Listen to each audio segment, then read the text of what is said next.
Mungkin yang paling klasik ya. Ya. Paling klasik, How to Win Friends and Influence People. Itu aku rasa it's a good book. Dale Carnegie. Yes. Klasik banget, applicable di berbagai macam situasi. No matter what you do for a living, no matter your age, aku rasa itu buku yang cult classic ya, yang orang-orang harus baca. Karena ini salah satu premis utama yang aku dapat dari buku itu adalah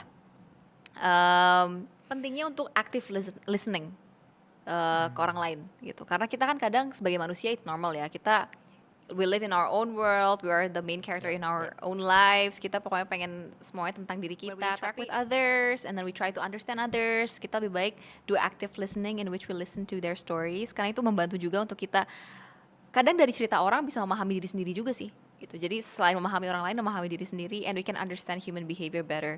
So I really recommend that book if you want to learn about human behavior.